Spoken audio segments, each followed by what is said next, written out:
Les unités, dizaines, centaines, milliers, millions et milliards sont des termes utilisés pour représenter des quantités de chiffres dans notre système numérique. Ils nous aident à comprendre et à exprimer les nombres de différentes tailles.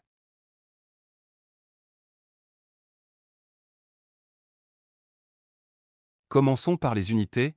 Les unités sont les chiffres de base que nous utilisons pour compter. Ils vont de 0 à 9. Par exemple, les nombres 0, 1, 2, 3, jusqu'à 9 sont des nombres à une seule unité. Les dizaines sont formées lorsque nous avons 10 unités. Ils vont de 10 à 90. Par exemple, les nombres 10, 20, 30, 40, jusqu'à 90 sont des nombres de dizaines. Les centaines sont formées lorsque nous avons 10 dizaines ou 100 unités. Ils vont de 100 à 900.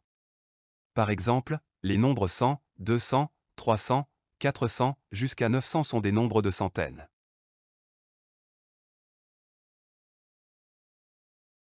Nous voilà arrivés aux milliers. Les milliers sont formés lorsque nous avons 10 centaines ou 1000 unités. Ils vont de 1000 à 9000. Par exemple, les nombres 1000, 2000, 3000, 4000, jusqu'à 9000 sont des nombres de milliers.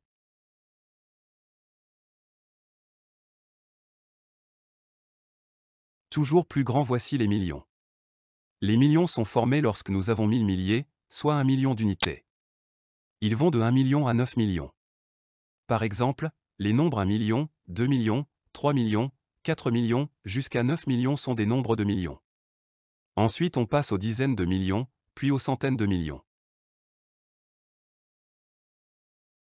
Les milliards sont formés lorsque nous avons 1000 millions, soit 1 milliard d'unités. Ils vont de 1 milliard et au-delà.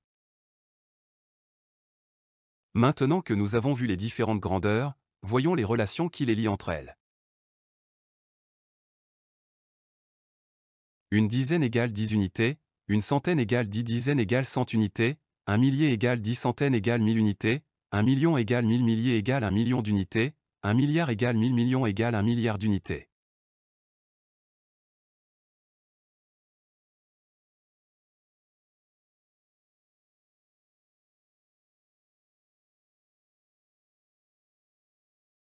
Par exemple, si nous avons le nombre 3450, cela signifie qu'il y a 3 milliers, 4 centaines et 5 dizaines, ainsi que 0 unité.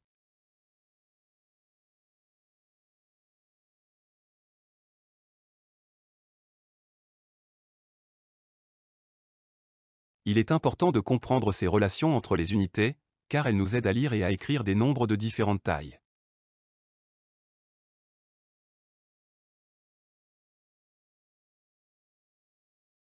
C'est la fin de la présentation, merci pour votre attention.